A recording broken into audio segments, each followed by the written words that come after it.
الحمد لله وكفى وسلام على عباده الذين اصطفى الذي أرسله بالحق بشيرا ونذيرا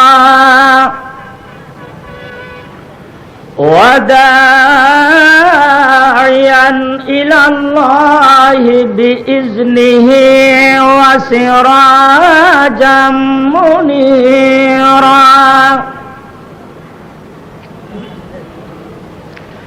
فقد قال الله تعالى في كلامه سبحان الذي أسرى بعبده ليلا من المسجد الحرام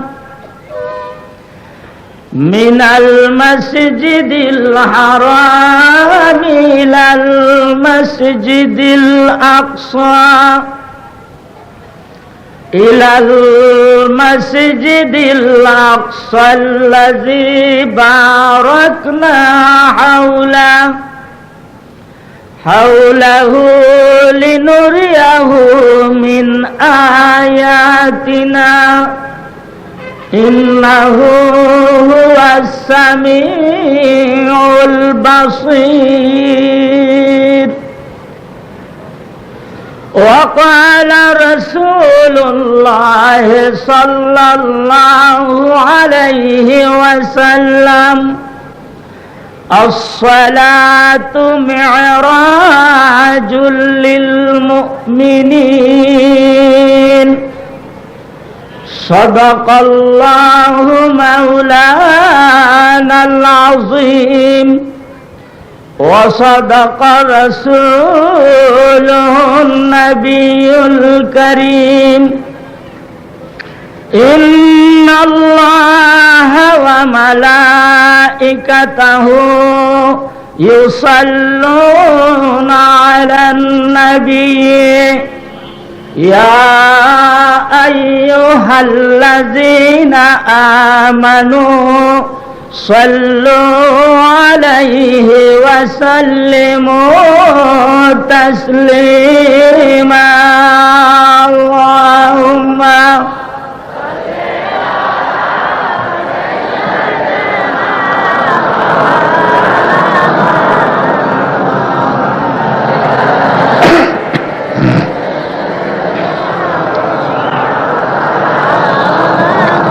আরো জোরে সরে পড়ুন আল্লাহুম্মা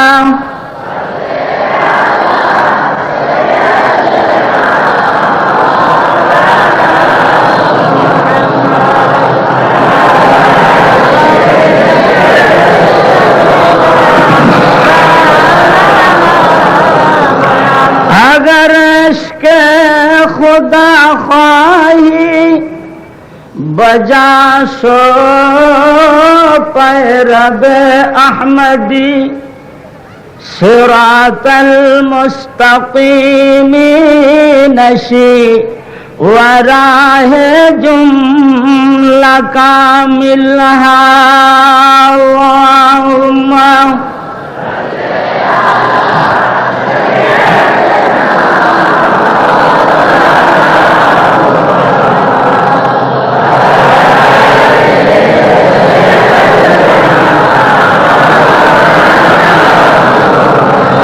नशीबर किश्तिए शरअ बेरो सालह दरी दरिया वगर नामी बुरद मुजश नबीनी रोए साहिल अल्लाहुम्मा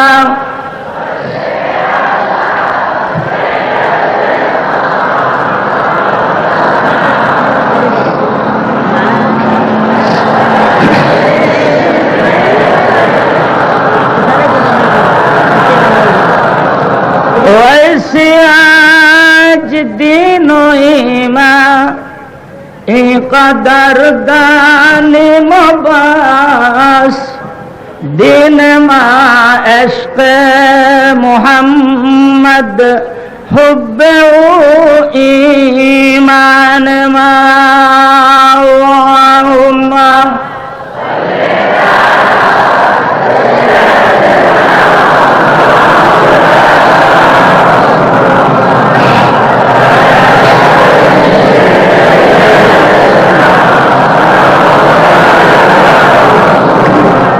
اگر شاہ خوبانم نہد بر چشم من پارا کہ خاک پائے او بخشم منو دنیا و قبارا اللہم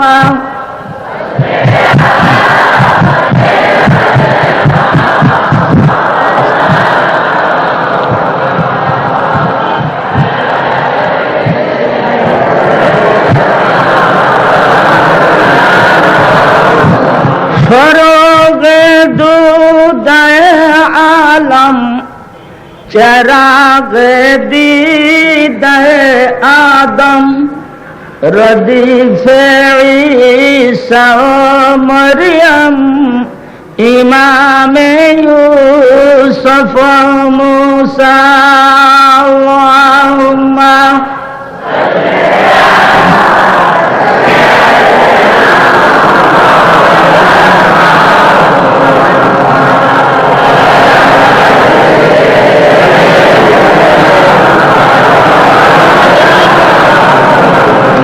چودر ہنگام محشر مشفع سعادت الدور کشی من دست مجترا بری در جنت المأوى اللہم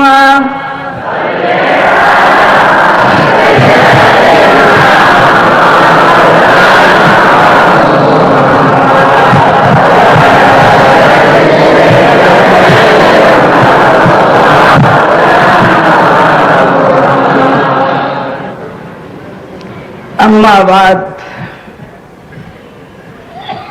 ক্যাপিটাল সিটি আর রাজধানী শহরের ঐতিহ্যবাহী ঐতিহাসিক পবিত্র ঈদে মিলাদুন্নবী উপলক্ষে 10 রাত ব্যাপী আয়োজিত 22তম ইসলামিক মহাসম্মেলনের মহাসম্মানিত সভাপতি সাহেব মুআজ্জাজ হযরত উলামায়ে কেরাম,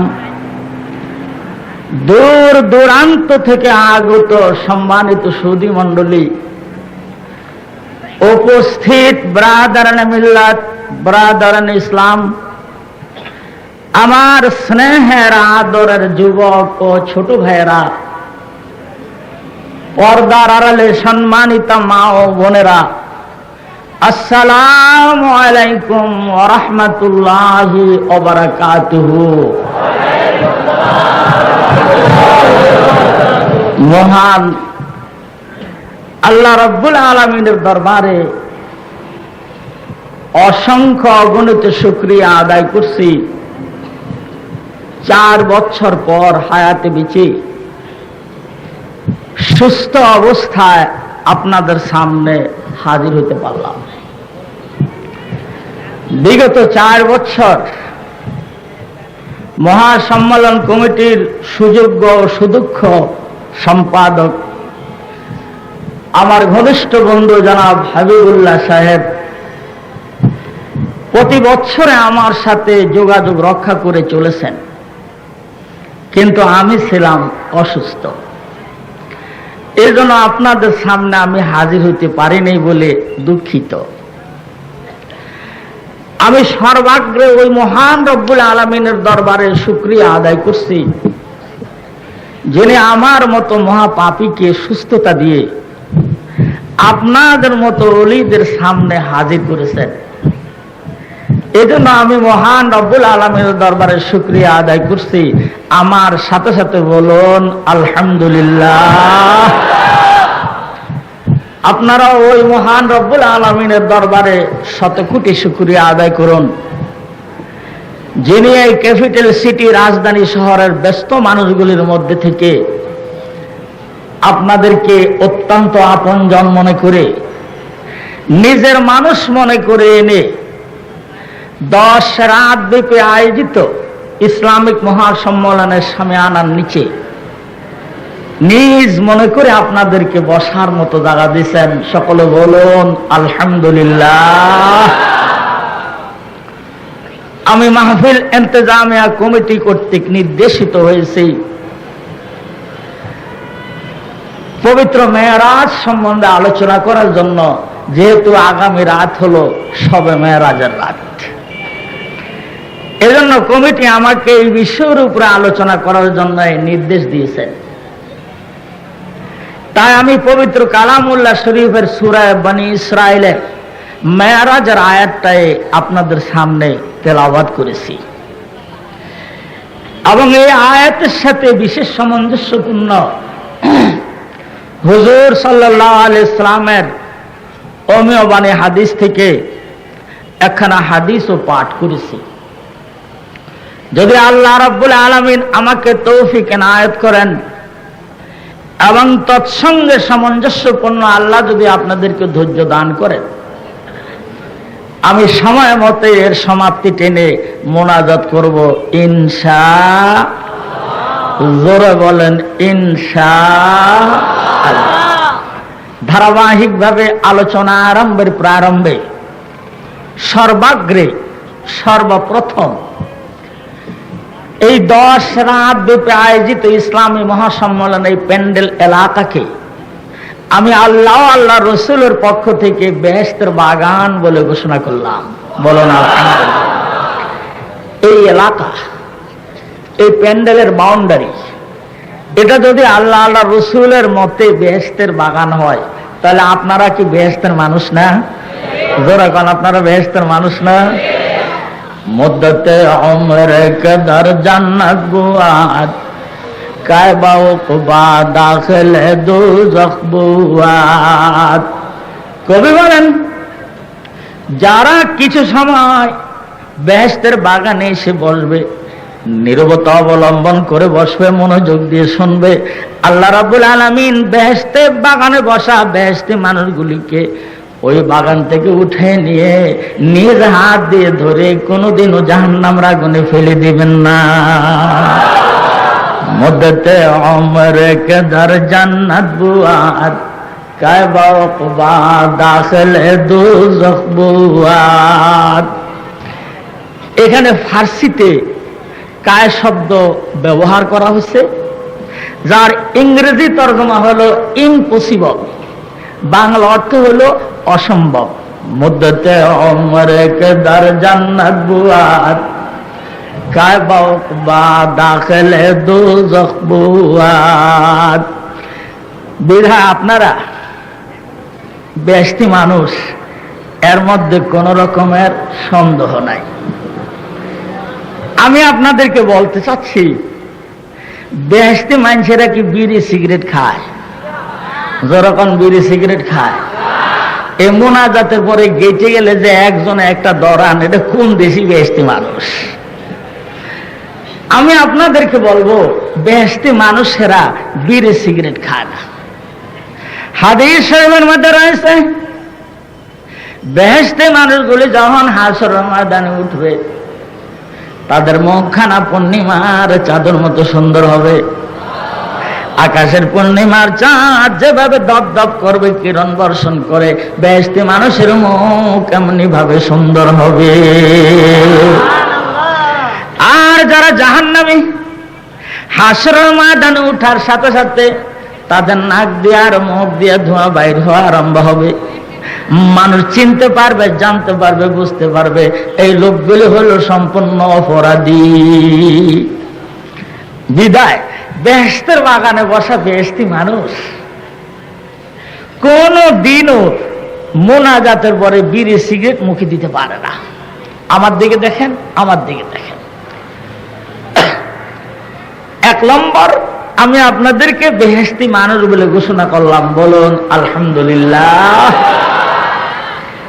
এখন আমি বুখারী শরীফ একখানা হাদিস আপনাদেরকে শোনাই, এরপরে আমি ধারাবাহিক আলোচনার দিকে অগ্রসর হব ইনশাআল্লাহ। বুখারী শরীফের মধ্যে একটা হাদিস আছে, সে হাদিসটা হলো মাহফিলের মধ্যে 3 প্রকারের লোক আসে। তার মধ্যে 1 প্রকারের লোক যারা বাড়ি থেকে চিন্তা ভাবনা করে রওনা দিয়েছে, মাহফিলের মধ্যে যে বসবো, আগে আগে বসবো, ওলামায়ে কেরামরা যা বর্ণনা করবে মনোযোগ দিয়ে শুনবো এবং সেই মোতাবেক আমল করব, আখিরে মোনাজাত করে বাড়ি আসবো।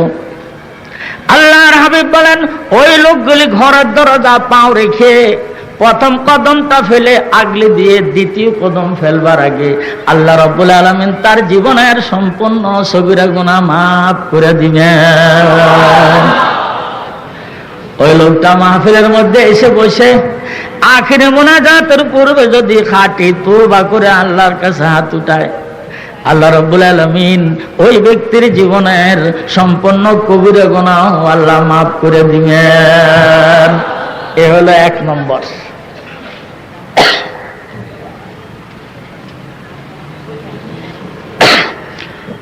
দ্বিতীয় নম্বরের লোক হলো, এই লোকটা আসলেও আজ শুনতে আসে নাই, গ্রামের একজন গণ্যমান্য ভালো লোকের সাথে তার পারিবারিক একটা দরকার আছে, বাড়ি যে শোনে তিনি ওয়াজ মাহফিলে চলে আসছে।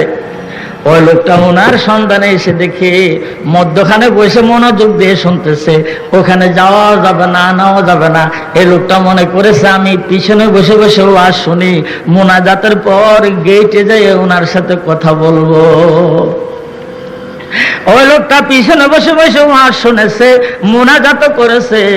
আল্লাহর হাবিব বলেন, প্রথম শ্রেণীর লোকগুলির আল্লাহ মাফ করে দিবেন, সাথে সাথে ওই দ্বিতীয় শ্রেণীর লোককেও আল্লাহ ক্ষমা করে দিবেন।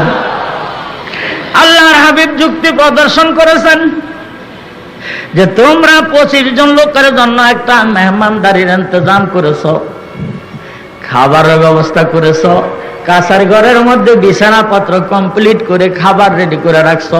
25 জন দাওয়াতি মেহমান ঘরে ঢুকলো, পিছনে পিছনে 5 জন বিনা দাওয়াতি মেহমান ঘরে ঢুকলো। আল্লাহর হাবিব বলেন, খানা পরিবেশন করার সময় তোমরা কি ওই বিনা দাওয়াতি 5 জনকে বের করে দেবা? নিশ্চয় আমরা দেব না, যেহেতু আমাদের লজ্জা করবে। আমরা আরো 5টা থাল এনে 30 জনকে একসাথে খেতে দিব। কি বলেন, তাই দিব না? না বলবে আমি তোমাকে 5 জনের দাওয়াত দিয়েছি নাকি, বাইরেও বাইরেও, এই কথা খবর না। আরো 5টা অতিরিক্ত প্লেট আনবো, 30 জনকে একই সাথে খাবার দেব। বলেন তো, চামচ দিয়ে যখন খাদিমদার খানা দিতে যায়, তখন যারা দাওয়াতি তাদের 2 চামচ, আর যারা বিনা দাওয়াতি তাদেরকে 1 চামচ দিবে। তাই দিবে, সকলের সমান দেবে। আল্লাহর হাবিব বলেন, 25 জন দাওয়াতি মেহমানের সাথে 5 জন বিনা দাওয়াতি অনুষ্ঠানে ঢুকেছে, তাদেরকে বের করে দিতে যদি তোমাদের বিবেক বাধা দেয়, লজ্জা বোধ হয়, খাবার যদি সমপরিমাণ দিতে পারো, আমার পবিত্র মাহফিলের মধ্যে এসে যদি পিছনে দিয়ে কোনো লোক বসে আর আখিরে মোনাজাত পর্যন্ত উপস্থিত থাকে, আমার আল্লাহ রহমত এবং বরকত মাগফিরাত থেকে বঞ্চিত করতে লজ্জা বোধ করেন। আল্লাহর হাবিব বলেন, তোমাদের চেয়ে বেশি লজ্জা আমার আল্লাহর। তিনি অত্যন্ত লজ্জা এবং শরম বোধ করেন, কি করে আমি এর খালি হাতে ফিরিয়ে দেই। এই জন্য দ্বিতীয় শ্রেণীর লোকগুলোকেও আল্লাহ মাফ করে দিবেন। 2 ক্লাস। তৃতীয় শ্রেণীর লোক হলো যারা মাহফিল শুনতে এসেছে, মাহফিলের কোনায় দাঁড়ায় দাঁড়ায় শুনতেছে, কিছুক্ষণ পরে কয় চল, ভালো লাগে না, আমরা বাড়ি চলে যাই। এই বলে লোকটা বাড়ি চলে গেছে। আখিরে মোনাজাত তার কোনো খবর ছিল না। মাত্র 3য় ক্লাসের লোকগুলি রহমত বরকত থেকে বঞ্চিত থাকবে। বলুন সুবহান। 10 রাত ব্যাপী আয়োজিত ইসলামী মহাসম্মেলনের আজ প্রথম রাত। প্রথম রাতে পালা পড়েছে আমাদের ছাত্র শিক্ষক এবং পিতা পুত্র। আমার পূর্ববর্তী বক্তা, আমার অত্যন্ত স্নেহের পাত্র জনাব হযরত মাওলানা নুরুল আমিন আতকি সাহেব আমার হাতে গড়া একখান সুন্দর নৌকা আজ আমি দেখতে পেলাম, শুনতে পেলাম, জানতে পারলাম, বুকটা আমার সম্পূর্ণ ভরে গেছে। আমি একেবারে অত্যন্ত আনন্দ পাচ্ছি যে আমার মৃত্যুর পরে আমার জন্য দোয়া করার লোক বাংলার জমিনে তৈয়ার হয়ে গেছে। বলো না আমিন। এইবার পরে নাউযু বিল্লাহ, কুরআনির রাজিম, জোরে পড়েন বিসমিল্লাহ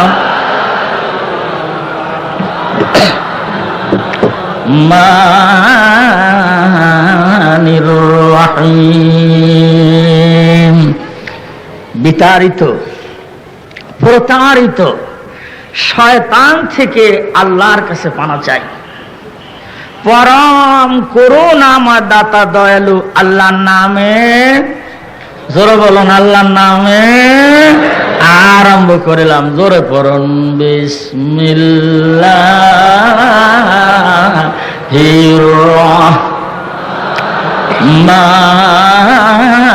রহমানির রহিম।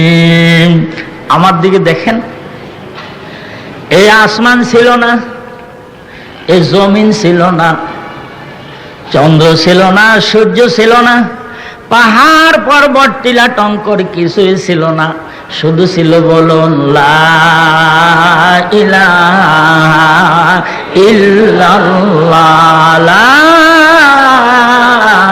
ইলাহা ইল্লাল্লাহ। আমার নখের দিকে দেখেন কয়জন, জোরে খান। এক। ও আমার ভাইরা, আমার বাবারা, আল্লাহ যে এক, এই কথাটা মানুষকে বোঝাবার জন্য দুনিয়ায় নবী মিশনের সদস্য এসেছে লক্ষাধিক। তারা সকলে এসে একটাই কথা বলছেন, বলুন লা ইলাহা ইল্লাল্লাহ। ও আমার ভাইরা, খেয়ে থাকেন না খেয়ে থাকেন, সুখে থাকেন আর দুঃখে থাকেন, যে অবস্থায় থাকেন এই এক ঠিক রেখে দিবেন। এক ঠিক, সব ঠিক, এক হারাইছেন, সর্বস্ব খুয়াইছেন। আমার দিকে দেখেন, বোর্ডের মধ্যে একটা শূন্য দিলাম, এক শূন্যের কোনো মূল্য নাই, কোনো ভ্যালু নাই। যখন বাম পাশে একটা এক লাগবো, সঙ্গে সঙ্গে শূন্যের মূল্য 10 হয়ে যায়। বোর্ডের মধ্যে দুইটা শূন্য দিলাম, 2 শূন্যের কোনো মূল্য নাই। বাম পাশে যখন এক দেব, সঙ্গে সঙ্গে 100 হয়ে যায়। 3 শূন্যের কোনো মূল্য নাই। বাম পাশে যখন 1 বসাবো 1000 হয়ে যাবে। কোনো চিন্তার কোনো ভ্যালু নাই, কোনো ইবাদতের কোনো মূল্য নাই, যতক্ষণ পর্যন্ত আপনার বাম দুধের 2 আঙ্গুল নিচে কলবের মধ্যে এক আল্লাহ না বসাবেন। লা ইলাহা ইল্লাল্লাহ, লা ইলাহা ইল্লাল্লাহ, লা ইলাহা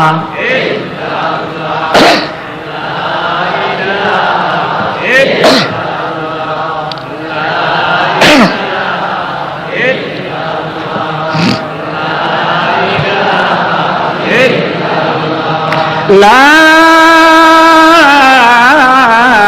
ইলাহা ইল্লাল্লাহু মুহাম্মাদুর রাসূলুল্লাহ সাল্লাল্লাহু।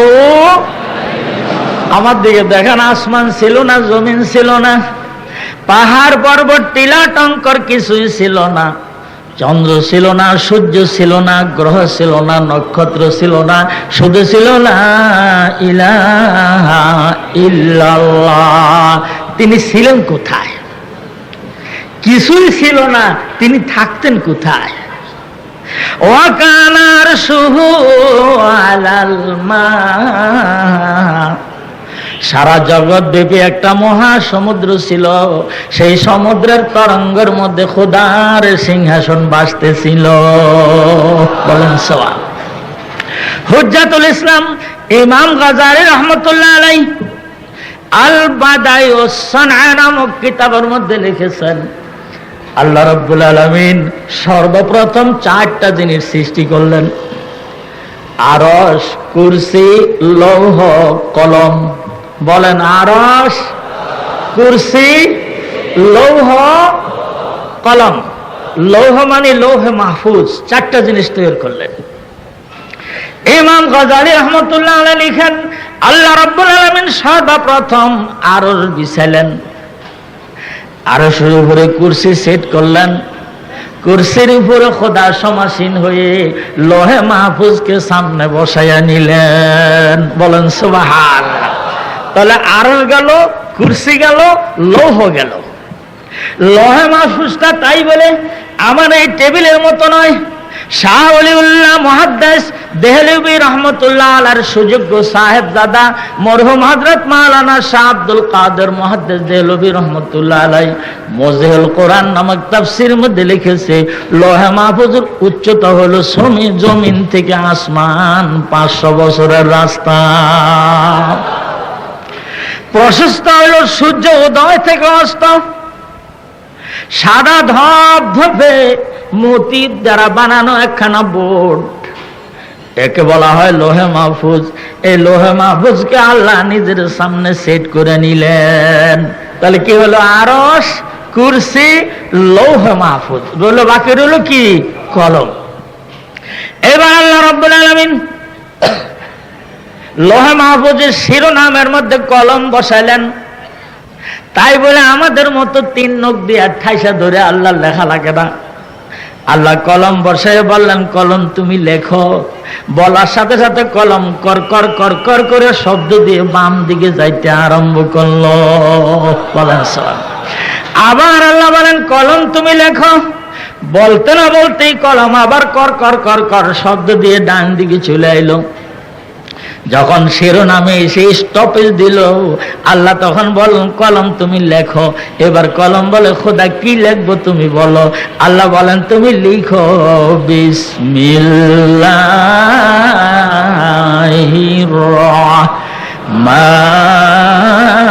রহমানির রহিম। কলম গুয়াদ কেমান খারে জাহানাম, কলম গুয়াদ के मन खारे जहानम, कलम कसरा बदौलत मेरे सानम, कलम कसरा बदौलत मेरे सानम। আল্লাহ যখন বললেন বিসমিল্লাহির রহমানির রহিম লেখো, সঙ্গে সঙ্গে কলম এক টানা পূর্ব থেকে পশ্চিম এত বড় আড়াআড়িতে বড় লাইন দিয়ে বিসমিল্লাহির রহমানির রহিম লিখে ফেললো। বলেন সুবহানাল্লাহ।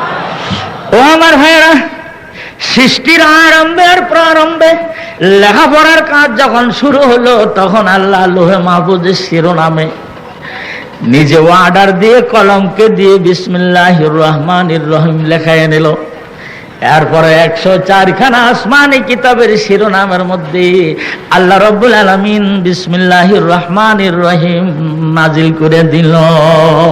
বলেন হাদিয়ে বাঙ্গাল মরহুম হযরত মাওলানা শাহ কারামাত আলী জৌনপুরী রহমতুল্লাহ আলাইহির সুযোগ্য সাহেবজাদা হাফেজ আব্দুল আউয়াল জৌনপুরী রহমতুল্লাহ আলাইহি ফাজাইলে বিসমিল্লাহ নামক কিতাবের মধ্যে লিখেছে, কোন ব্যক্তি যদি 5 ওয়াক্ত নামাজ ঠিক মতো আদায় করে এবং দৈনিক যদি 19 বার বিসমিল্লাহির রহমানির রহিম পড়ে, আল্লাহ রাব্বুল আলামিন তার ওই বান্দার দিনে রাত্রে 24 ঘন্টা সময়কে ইবাদতের অন্তর্ভুক্ত করে নেবেন। ইমামুল আউলিয়া গাউসুল আজম শেখ মহিউদ্দিন আব্দুল কাদের জিলানী রহমতুল্লাহ আলাইহি গনিয়তুত তালিবিন নামক কিতাবের মধ্যে লিখেছে, আল্লাহর কোন বান্দা যদি 4000 বার বিসমিল্লাহির রহমানির রহিম ভক্তি শ্রদ্ধা সহকারে তেলাওয়াত করে, আর কেরামান কাতিবিন যদি ওই 4000 বারকে রেকর্ড করেই ফেলে, আল্লাহ রাব্বুল আলামিন হিসাব কিতাবের দিনে তার ওই বান্দাকে নিজে তো মাপ পাবি, এরপরে 12000 লোককে শাফাত করার ক্ষমতা আল্লাহ দিয়ে দিবে। মাদ্রাসা মঈনুল ইসলাম হাটহাজারী মাদ্রাসার সুযোগ্য মুহতামিম কুতুব আলম মরহুম হযরত মাওলানা রশিদ আহমদ গঙ্গুহি রহমতুল্লাহ আলাইহির খলিফা মরহুম হযরত মাওলানা জমিরউদ্দিন সাহেব রহমতুল্লাহ আলাইহি লিখেছেন, কোন ব্যক্তি যদি ভক্তি এবং শ্রদ্ধা সহকারে 4000 বার বিসমিল্লাহির রহমানির রহিম তেলাওয়াত করে, আল্লাহ রাব্বুল আলামিন বেহেশতের মধ্যে তাকে এমন একটা বিল্ডিং এর মধ্যে রাখবেন যে বিল্ডিং এর 4000 দরজা হবে। আল্লাহর সেই বান্দা এই 4000 দরজার যে কোনো দরজার খিলি খুলে মাথা আগলি দিলে সরাসরি আল্লাহ রাব্বুল আলামিনকে দেখতে পাবে। হোরগিল মান জিতনে নামত হায় তু, হোরগিল মান জিতনে নামত হায় তু, ओ सबसे बेहतर नामते दीदार तू, सबसे बेहतर नामते दीदार तू। বেহেশতের মধ্যে হুর হবে, গিলমান হবে, বালাখানা হবে, অট্টালিকা হবে, ভাইজান সবচেয়ে বড় নামত এটাই হবে। বান্দা নিজের চোখ দিয়ে আল্লাহ রাব্বুল আলামিনকে দেখতে পাবে। যখন মন চাবে একটু দেখি, পাশের দরজাটা টান দিয়ে এরকম মাথা বাইর করলে আল্লাহ রাব্বুল আলামিনকে দেখবে। 4000 দরজার যে কোনো দরজার পালা খুললেই খোদা রাব্বুল আলামিনকে দেখা যাবে। করুন বিসমিল্লাহির রহমানির রহিম। 10 রাতের জন্য এই মাহফিলের ছাত্র হওয়ার নিয়ত করেন, বলুন আলহামদুলিল্লাহ। এই জন্য আমাদের 20 জন রে ভর্তি ফি দিতে হবে না, যাওয়ার দিন আমরা বেতনও নেব না, আর আমরাই 20 জন আপনাদের উস্তাদও হব না। বলবেন তাহলে আমাদের পড়াবে কি? আপনাদের উস্তাদ এবং আমার উস্তাদ, আমাদের উস্তাদ এখান থেকে 3500 মাইল দূরে পবিত্র মদিনা মুনাওয়ারায় ওরা যায় পাকে সবুজ চাদর গায়ে দিয়ে সুন্দর করে ঘুমিয়ে রয়েছেন। তিনি নিজের ইরশাদ করেছেন, ইন্নামা বুইস্তু মুআল্লিমা, ও আমার উম্মতেরা, আমি তোমাদের নিকট শুধু একজন নবীর প্রেরিত হই নাই, আল্লাহ রাব্বুল আলামিন আমাকে বিশ্ব মানবের সর্বশেষ শিক্ষা গুরু উস্তাদ হিসেবে দুনিয়ায় পাঠাইয়াছিলেন। আমাদের মহান উস্তাদের নাম হলো মুহাম্মদুর রাসূলুল্লাহ সাল্লাল্লাহু আলাইহি ওয়াসাল্লাম। জোরে বলুন লা ইলাহা ইল্লাল্লাহু মুহাম্মাদুর রাসূলুল্লাহ সাল্লাল্লাহু। আমাকে এমন একটা বিষয় নির্ধারণ করে দিছে, যে বিষয়টার মধ্যে রয়েছে ইতিহাস, ভূগোল, বিজ্ঞান, দর্শন। যেহেতু হুজুরের সফরটা ছিল ঐতিহাসিক, ভৌগোলিক, বৈজ্ঞানিক এবং আধ্যাত্মিক ও দার্শনিক সফর, এই সফরের নাম হলো মেরাজ।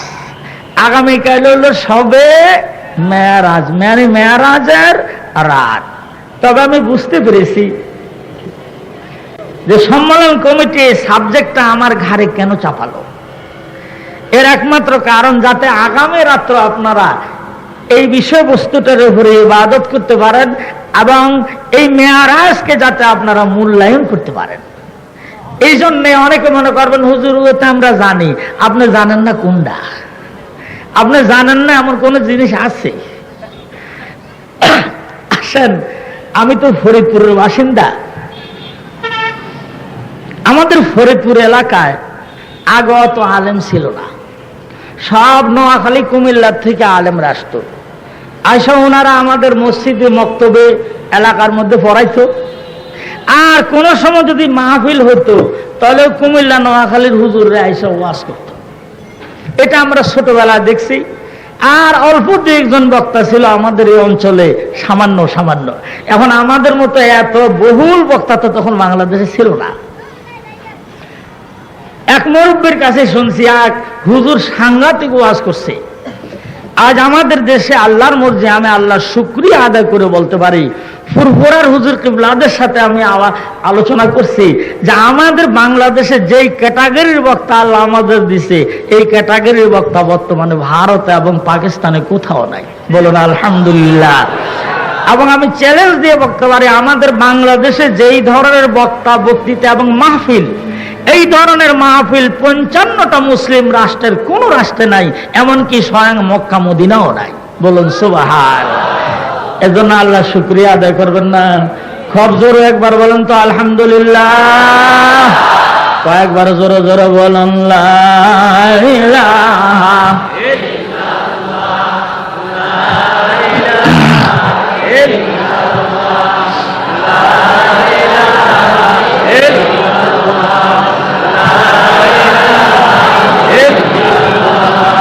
লা ইলাহা ইল্লাল্লাহ। জোরে লা ইলাহা ইল্লাল্লাহ, লা ইলাহা ইল্লাল্লাহ,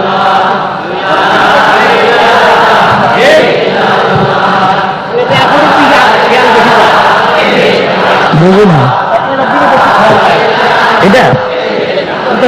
ইল্লাল্লাহ।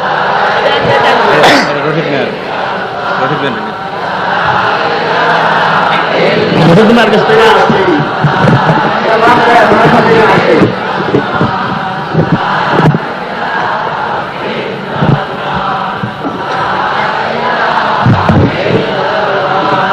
লা ইলাহা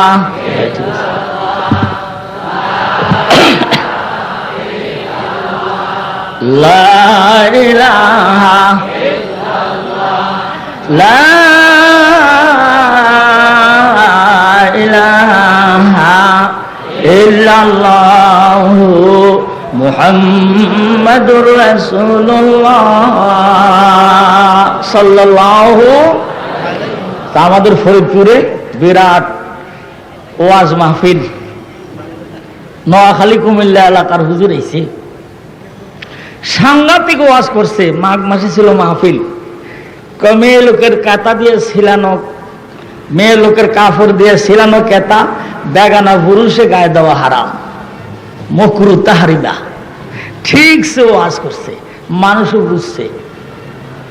মাহফিল হওয়ার পরে খাওয়া দাওয়া কইরা বাড়িওয়ালা সারা বাড়ি তালাশ করে দেখে মেয়ে লোকের কাপড় ছাড়া বড় কোনো গায়ে দেওয়া কেতা নাই। কাছারি ঘরের কাছেও আসে নাই। আসলে তো ভাইজান আগে এত ল্যাব ছিল না তো। আমার মনে আছে আমার বয়স যখন 10 বছর, তখন আমাদের সারা বাড়িতে ল্যাব ছিল, একখান গায়ে দিত দাদা। আর আমরা বৈকাল বেলা সিরিয়াল দিতাম, দাদা আজ কইলে আপনার কাছে আমি শোব। আমার বোন কত, মিয়া তুমি না কাল শুইছো, আজ আমি শুই। এখন কি আর কেতা তো তালাশ করেও পাওয়া যায় না, এখন হলো খালি লেফ আর লেফ। সারা বাড়ি তালাশ করছে, একটা লেগ পায় না। আর কেতাগুলি সম্পূর্ণ মেয়ে লোকের শাড়ি কাপড় দিয়ে ছিলানো, বাড়িওয়ালার কাছের ঘরে যায় দেয়। হুজুরে সারা রাত কষ্ট পাইছে, মনে মনে বদদোয়া দিছে। ফজরের নামাজের পর বাড়িওয়ালা গাছের কি মিয়া দাওয়াত দিয়ে আনছিলেন, এরকম সাহায্য করা ঠিক হয়েছে? সারা রাত্রে আমি শীতে মরে গেলাম, আপনি একটু আইলেন না, আমি কাঁপলাম থরথর হইয়া। কয় যে হুজুর দোষ আসলে আমার না, দোষ হইলো আপনার। আপনি চৈত্র মাসের ওয়াজ মাঘ মাসে করছেন কা? এই ওয়াজটা যদি আপনি চৈত্র মাসে করতেন তাহলে ঠিক হতো, কিন্তু এমন শীতের দিনে আপনি মাঘ মাসের দিনে ওয়াজ করছেন কা?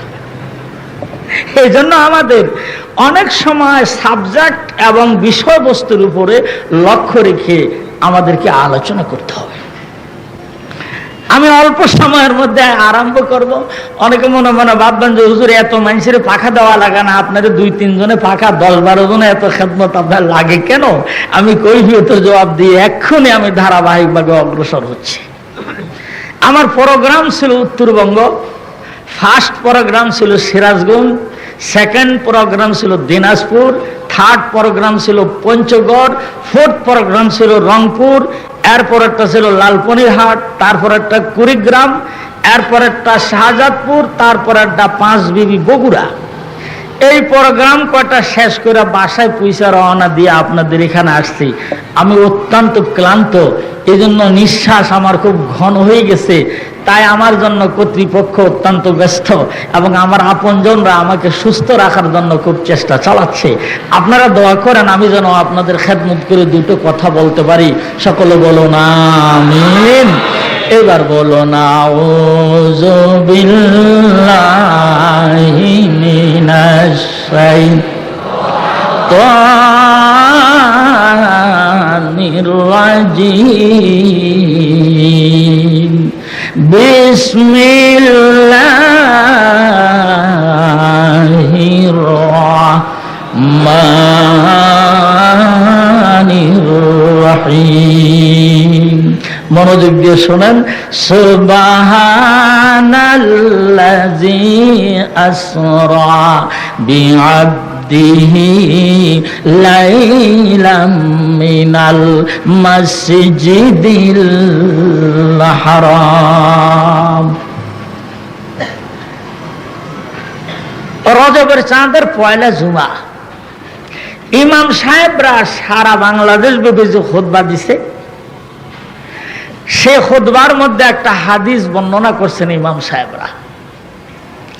রজবের চাঁদ হলো জমি চাষের চাঁদ, শাবানের চাঁদ হলো ফসল বুনাবার চাঁদ, রমজানের চাঁদ হলো ফসল কেটে ঘরে উঠাবার চাঁদ। আল্লাহর হাবিব বলেন, রজবের চাঁদে যদি তোমরা নেকির জমিন চাষ না করো আর শাবানের চাঁদে যদি নেকির ফসল না বোনাও, তাহলে শবে কদরের রমজানের চাঁদে শবে কদরের রাতে তোমরা কোথা থেকে নেকির ফসল তোমার আমলের গোডাউনে উঠাবা? বলেন সুবহানাল্লাহ।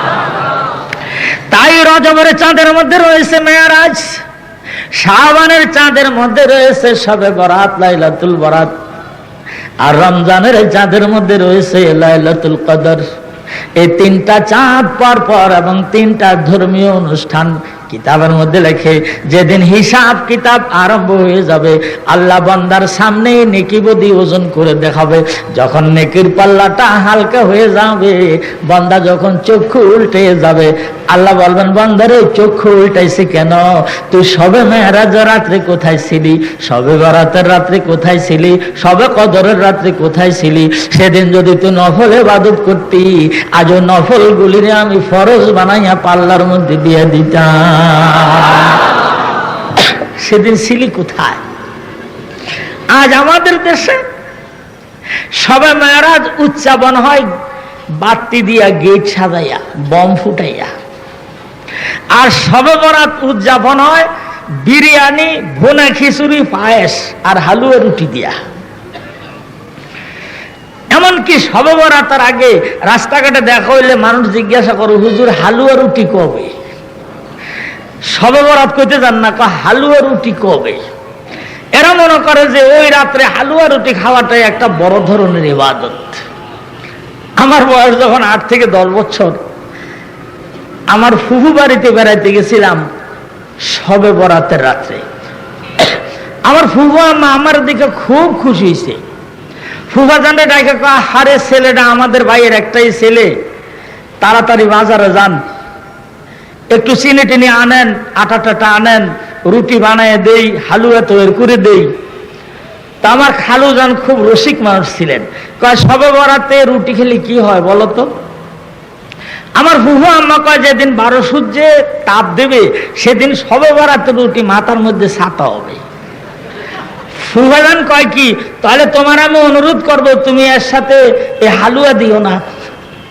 যদি হালুয়া দাও ওইগুলি সব মাথার মধ্যে দিলে যে গরম গইলে গইলে পড়বে, তার সে খালি রুটি ছেলেটারা খাওয়াও, হালুয়া দিও না, গাও নষ্ট হয়ে যাবে। এখন আমি বুঝতেছি যে আমার ফুফাজান কথাটা কইছিল কি। হামিম ওয়াল কিতাবিল মুবিন ইন্না আনজালনাহু ফি লাইলাতিন মুবারাকাহ। কইল কি, করতেছি কি? আগে আমাদের দেশে আফগানিস্তান থেকে কাবলি তো শীতকালে হালুয়া বেচত, গ্রামে গ্রামে এই স্বাস্থ্য, মাথায় পাগড়ি, হাতের এবং কলার মতো মোটা মোটা লাল টকটকে এই আফগানিস্তানের যুদ্ধ আলা কাবলিরা আসতো। আফগানিস্তানে নারকেল গাছ নাই, আপনারা শুনলে আচ্ছা, পাকিস্তানে কাঁঠাল গাছ নাই।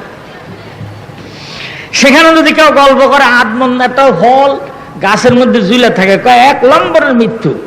আদমন ফল ঝুলে থাকে কেমন, এটা ছিঁড়ে পড়ে না? আফগানিস্তানের কাবলি এসে বাংলাদেশে বাজারে গেটের মধ্যে বসে রয়েছে একজন, জোনা নারকেল নিয়ে যাইতেছে। কাবলি জিজ্ঞাসা করে, ये क्या चीज है? कह नारियल। कोई ये फल है? कह है। कह इधर आओ। ग्राम लोग सर का दाम कितना? कह 6 आना। कह ले जाओ। और बांगाली कह की कय फल? कह खावा जा। कह है ভালো ফল, আপনি খান। एक বাঙালি আইতে গেছে, কাবলি করছে কি টাই না সুসা বাইর করছে।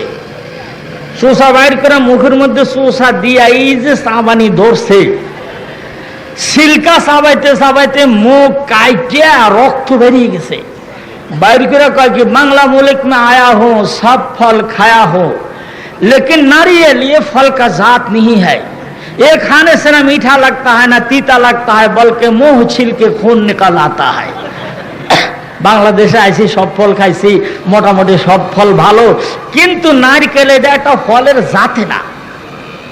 এটা খাইলে না মিষ্টি লাগে না, টক লাগে না, তিতা লাগে, বরং ঠোঁট কাইটা আর রক্ত বাইর হয়। এই বলে বসে রয়েছে। এমন সময় এক বাঙালি এসে কয়, কি খবর? কয় দেখেন না খবর কি আহায়। কয় ঠিক আছে বসেন। বাড়ির থেকে যে একটা দাওয়াই না সুন্দর করে জোনা নারকেলটারে ছিলছে, শিলা ভালো করে একবারে মালিশ করে চাচ্ছে। একটা গ্লাস আইনাম, একটা মিডল পয়েন্ট একটা বাড়ি দিয়ে 2 ভাগ করছে, কাটি শুকনা নারকেলের পানি তো মিষ্টি হয়, গ্লাসের মধ্যে দিয়েছে আর খায়া কয় 1 নম্বর কা শরবত। এরপর বাঙালি কুটি কুটি করে নারকেল খাইতে ওনার হাতে দেয়, আর উনি খায় আর মিষ্টির সুটে হাতের মধ্যে নিয়ে কয়, ऐसा अच्छा फल है, इसमें दूध भी है, इसमें चीनी भी है। कारण नारिकेलेर दूध तो खूब मिष्टी, खाया को इसमें दूध भी है, इसमें चीनी भी है, ये अच्छा फल है। तो बांगाली को आपने कोई खाइते कोई कि आपने खाइसिन की? तो हम तो समझा है आम जैसे ऊपर वाला खाता है, अंदर वाला फेंक देता है। আমি বুঝতে আম যেরকম উপর অংশ খায় আটিটা ফেলে দেয়, হেই কা দেখাইছিলাম আর কি। কারণ বাঙালি কম ইয়া সব জিনিস উপর খাওয়া লাগে না, কোনটার উপর খাওয়া লাগে, কোনটার ভিতর খাওয়া লাগে। আপনি যেটা খাওয়ার কথা ভিতরের অংশ, আপনি হেডার খাইছেন উপর অংশ। আজ আমাদের দেশে সবে মারাজ, সবে বরাত, সবে কদর, এটা আফগানিস্তানের কাবলির নারকেল খাওয়ার মতো উদযাপন হচ্ছে। হামিম ওয়াল কিতাবিল মুবিন ইন্না আনজালনাহু ফি লাইলাতিন মুবারাকা। শবে বরাত। ইন্না আনজালনাহু ফি লাইলাতিল কদরি ওয়া মা আদরাকা মা লাইলাতুল কদর। লাইলাতুল কদরি খায়রুম মিন আলফি শাহর। তানাজ্জালুল মালাইকাতু ওয়ার রূহু ফিহা বিইজনি রাব্বিহিম মিন কুল্লি আমরিন সালাম। সালামুন হিয়া হাত্তা মাতলাইল ফজর। জোরে কোন সুবহান। সবে মেরাজের আয়াত তেলাওয়াত করছি, সবে বরাতরে করছি, সবে কদরে করলাম। 3 জায়গার কোনোখানে হালুয়া রুটিও পাইলাম না, বিরিয়ানিও পাইলাম না, খিচুড়িও পাইলাম না, গেটও পাইলাম না, বাতি ধরানো পাইলাম না, বম ফুটানিও পাইলাম না, কোনোখানে এগুলি পাইলাম না। কোথায় যে এরা পাইলো আল্লাহ ভালো জানে। এবার আসুন নবুয়তি ৫ম বছরে, কোন কোন সমাজ বিজ্ঞানীর মতে নবুয়তির ৭ম বছরে হুজুর সাল্লাল্লাহু আলাইহি ওয়াসাল্লাম বসে আছেন। হযরত জিবরাইল আলাইহিস সালাম তাশরীফ আনলেন। বলুন সুবহানাল্লাহ। আল-ইতকান নামক উসুলে তাফসীরের মধ্যে লিখেছে, হযরত আদম আলাইহিস সালাম হতে ঈসা রূহুল্লাহ পর্যন্ত সব নবীদের নিকট হযরত জিবরাইল আলাইহিস সালাম সর্বমোট আগমন করেছেন মাত্র 300 বার। আর হুজুর সাল্লাল্লাহু আলাইহি ওয়াসাল্লামের 23 বছরের নবুয়তি পিরিয়ডে হুজুরের পাক দরবারে হযরত জিবরাইল আলাইহিস সালাম সর্বমোট আগমন করেছেন 24,000 বার। হুজুরের দরবারে এসে বসেছেন। হুজুর জিজ্ঞাসা করেন, ভাইজান আপনি কত দূর থেকে আমার কাছে ওহী নিয়ে আসেন? হযরত জিবরাইল আলাইহিস সালাম বলেন, ইয়া রাসূলুল্লাহ, ইয়া হাবিবাল্লাহ, হুজুর এই জমিন থেকে 500 বছরের রাস্তা হলো নীল আসমান।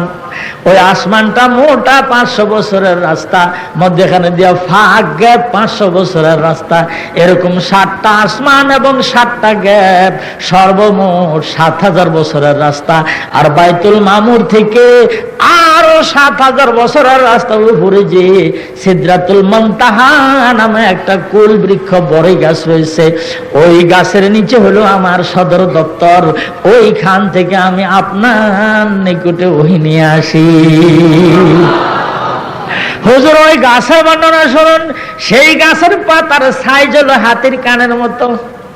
এক একটা পাতা এত বড়, একটা পাতা দিয়ে 7 আসমান 7 জমিন রে ঢেকে রাখা যাবে।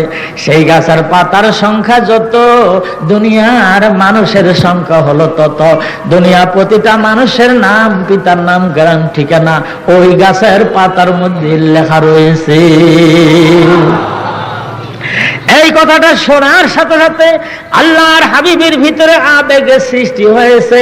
এই পথখানে যদি আমি দেখতাম, আর ওই ওহির সদর দপ্তর, জিবরাইলের সদর দপ্তর যদি আমি সচক্ষে দেখতাম, সেই গাছের পাতাগুলি যদি আমি দেখতাম, ওই জগতের সিনারি যদি আমি মন ভরে দেখতাম, এই বলে যখন আবেগ হয়েছে, বয়াতা দিদা গরদা দিশনিদা, বয়াতা দিদা গরদা দিশনিদা, ও শনিদা কায়ে বুয়াদ মানন্দ দিদা, শনিদা কায়ে বুয়াদ মানন্দ দিদা। জিবরাইলের মুখে শুনেছি, চোখে দেখি নাই, কোনদিনও শোনার দেখা এক নয়। বলুন সুবহানাল্লাহ। হযরত জিবরাইল আলাইহিস সালাম সামনে বসে রয়েছে। হুজুর সাল্লাল্লাহু আলাইহি ওয়াসাল্লামের ভিতরে খালি আবেগ হয়েছে। ভাইজান জিবরাইলের মতো হুঁশিয়ার এলাট ফেরেশতা, ওহীর বাহক, সামনে বসা অবস্থায় মুহাম্মদুর রাসূলুল্লাহর কলব যে আরশে রিং হতেছে, আর আরশ থেকে যে খোদা রব্বুল আলামিন রেডিও মেসেজ ওহী দিয়ে কথা বলতেছে, জিবরাইল আলাইহিস সালামের মতো লোক ঠিক পায় না। মিয়ানে মা ওয়া বাইতুল্লাহ রমজিস, হুজুর বলেন, মিয়ানে মা ওয়া বাইতুল্লাহ রমজিস, কে জিবরিলে আমি রাহাম খবর নিস, মিয়ানে আশিক মাশুক রমজিস, কিরামান কাতিবিন রাহাম খবর নিস। আল্লাহর নবীদের কলবের সাথে আর আল্লাহর আরশের সাথে এমন কুদরতি ওয়্যারলেস লাগানো রয়েছে। কোন সময় আল্লাহ নবীর সাথে কথা বলেন, কোন সময় নবী আল্লাহর সাথে কথা বলেন। জিবরাইল আলাইহিস সালামের মতো হুঁশিয়ার ফেরেশতা সামনে বসে থেকে টের পায় না। মানুষের ডান কাঁধে আর বাম কাঁধে কেরামান কাতিবিন ফেরেশতা রয়েছে। আল্লাহর ওলিদের কাঁধের মধ্যেও কেরামান কাতিবিন নামে ফেরেশতা বসা থাকে। কিন্তু আল্লাহর ওলিরা কোন সময় আরশের মালিকের সাথে কথা বলে, কোন সময় আল্লাহ তার ওলির সাথে বন্ধুর সাথে আলাপ করে, এই কেরামান কাতিবিনের মতো বিচক্ষণ ফেরেশতা ফটোগ্রাফার তারা পর্যন্ত ঠিক পায় না। মিয়ানে মা ওয়া বাইতুল্লাহ রমজিস কে জিবরিলে আমিরা হাম খবর নিস মিয়ানে আশিক ও মাশুক করমজিস কিরামান কাতিবিরা হাম খবর নিস। জিবরাইল আলাইহিস সালাম সামনে বসে রয়েছেন। হুজুর সাল্লাল্লাহু আলাইহি ওয়াসাল্লামের আবেগ আরশ মহল্লা চলে গেছে। আল্লাহ গোপন তার দিয়ে বলে দেয়, হাবিব আমার, বন্ধু আমার, এই মাসের শেষ দিকে আপনার দাওয়াত দিয়ে আমি নিয়ে আসবো। আর একদিন হযরত জিবরাইল আলাইহিস সালাম এসেছেন। হযরত জিবরাইল আলাইহিস সালাম আসার পরে হুজুর জিজ্ঞাসা করেন, ভাইজান ওই দেশের কথা শুনতে আমার কাছে বড় ভালো লাগে, একটু বলেন তো সেই দেশটা কেমন সুন্দর। হযরত জিবরাইল আলাইহিস সালাম বলেন, ইয়া রাসূলুল্লাহ, ইয়া হাবিবাল্লাহ, হুজুর সপ্তম আকাশের উপরে লাহুত নামে একটা মহাসাগর আছে। সেই সাগরে এত পানি, দুনিয়ার সব সাগর মহাসাগর নদী নালা খাল বিল পুকুর পুষ্কুনির পানি একখানে করলে লাহুত দরিয়ার 40 ভাগের 1 ভাগ পানির সমান হবে না। হুজুরের সেই লাহুত দরিয়ার উপরে খালি তরঙ্গ আর তরঙ্গ আর ঢেউ আর ঢেউ। আর ওই লাহুত দরিয়ার দক্ষিণ পারে সাদা ধপধপে মরমর পাথরের দ্বারা বানানো একটা প্রকাণ্ড বিল্ডিং রয়েছে। হুজুর ওটা হলো রুহ জগৎ, আপনাদের পুরান বাড়ি। বলুন সুবহান। মজাজান গারদাত বদিল হুব্বে ওয়াতান, আমাদের নতুন বাড়ি দুনিয়া, আর পুরান বাড়ি হলো রুহ জগৎ। মজাজান গারদাত বদিল হুব্বে ওয়াতান। তাই মুফতি আজম ফয়জুল্লাহ সাহেব রহমতুল্লাহ আলাইহি বলতেন, মজাজান গারদাত বদিল হুব্বে ওয়াতান, যাকে আজ ইমানে হস্তি জানে মান, আওয়াতান মুলক এরাকো শামেনিস, আওয়াতান শহরিস্তে আরা নামনিস, ইয়ানে আদালমে মালকুতে হাজ, ইদাল আশাক দাবতুরে ইব্রতাজ, হুব্বুল ওয়াতন মিনাল ঈমান। এই হুব্বুল ওয়াতন মিনাল ঈমান হাদিসের তরজমা বাংলাদেশের সব ওলামায়ে কেরামরা করেছে একরকম, আর মুফতি আজম রহমতুল্লাহ আলাইহি সাহেব করেছেন আরেক রকম। বলুন সুবহান। আরো জোরে বলুন লা ইলাহা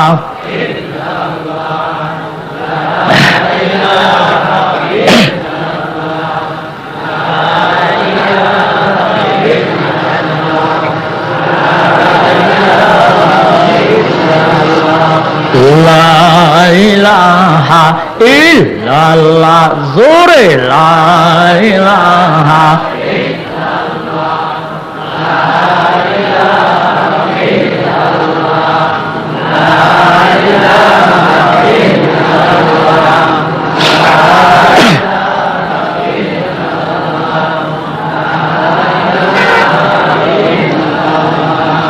লা ইলাহা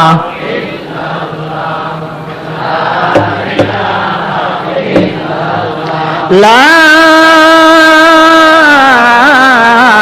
ইলাহা ইল্লাল্লাহু মুহাম্মাদুর রাসূলুল্লাহ সাল্লাল্লাহু। হুজুর সেই সাগরের মধ্যে, সেই মহাসাগরের মধ্যে খালি ঢেউ আর ঢেউ, তরঙ্গ আর তরঙ্গ। দক্ষিণ পারে প্রকাণ্ড সুন্দর বিল্ডিং, নাম হলো আলমরা। হুজুর ওইটা হলো আপনাদের পুরান বাড়ি। বলুন সুবহান। হুজুর খালি মনে মনে কল্পনা করে, আল্লাহ যদি ওই দরিয়ার ঢেউ আমি দেখতাম, আর আমাদের পুরান বাড়িটা যদি একটু দেখে আসতে পারতাম। হুব্বুল ওয়াতন মিনাল ঈমান, এই হাদিসের তরজমা আমাদের বাংলাদেশে সকলে করেছে নিজের জন্মভূমির জন্য মহব্বত হওয়া ইমানের অংশ। আর মুফতি আজম মরহুম ফয়জুল্লাহ সাহেব রহমতুল্লাহ আলাইহি বলছেন, এই দেশ বাংলাদেশ, ভারত, ইরান, পাকিস্তান নয়, এই দেশ হলো আলমে আরওয়াহ। বলুন সুবহান।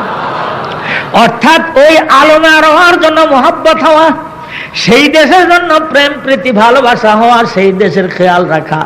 হুব্বুল ওয়াতান মিনাল ঈমান, আওয়াতান মুলক ইয়ারাকু শামিনিস, আওয়াতান শাহরিস্তারা নামিনিস, ইয়ানে আদম আলমে মালাকুতে হাস, ইবাল আকশাক দাবতুরে ইব্রুতাস। সঙ্গে সঙ্গে ওয়ারলেস হয়ে গেছে। আল্লাহ রাব্বুল আলামিন আবার ওয়ারলেসে জবাব দিতেছেন, হুজুর এই মাসের শেষ দিকে আপনার দাওয়াত দিয়ে আমি ওই জায়গা দেখাবো। বলুন সুবহান। আর একদিন হযরত জিবরাইল আলাইহিস সালাম আসছে, হুজুর সাল্লাল্লাহু আলাইহি ওয়াসাল্লাম জিবরাইল আলাইহিস সালাম নিয়ে বসে ওই দেশের কিছু গল্প গুজব হচ্ছে। জিবরাইল আলাইহিস সালাম বিস্তারিত ওই দেশের বর্ণনা দিয়ে হুজুরের সামনে বসে আছে। হুজুর খালি মনে মনে কল্পনা করে, আল্লাহ খালি শুনি দেখি না, তুমি যদি একটু আমার দেখাইতে আমি খুশি হইতাম। গোপন ওয়ারলেসে খবর চলে এসছে, ও আমার হাবিব ইব্রাহিম খলিলের মেরাজ হয়েছে নমরুদের অগ্নিকুণ্ডের তলদেশে, ইউনূসের মেরাজ হয়েছে মাছের পেটে সাগরের তলদেশে, ইউসুফের মেরাজ হয়েছে কানানের কুয়ার তলদেশে, ইদ্রিসের মেরাজ হয়েছে চতুর্থ আসমানে, ঈসার মেরাজ হয়েছে দ্বিতীয় আসমানে, মুসার মেরাজ হয়েছে তুর পাহাড়ের টিলায়। আপনার মেরাজ হবে অল্প দিনের মধ্যে আমার আরশে আজিমে। গুপ্তে মুসা বা খুদা দর কোহে তুর, গুপ্তে মুসা বা খুদা দর কোহে তুর, ও গুপ্তে মুহাম্মদ বা খুদা দর আরশে নূর, গুপ্তে মুহাম্মদ বা খুদা দর আরশে নূর। হুজুর সাল্লাল্লাহু আলাইহি সাল্লাম রজবের চাঁদের 26 দিবাগত রাত্রি চাচাতো বোন উম্মে হানির বাড়ি বেড়াইতে গেছেন। হযরত উম্মে হানি ছিলেন হযরত আলী কাররামাল্লাহু ওয়াজহুর আপন বোন। বোনের বাড়ি বেড়াইতে গেছেন।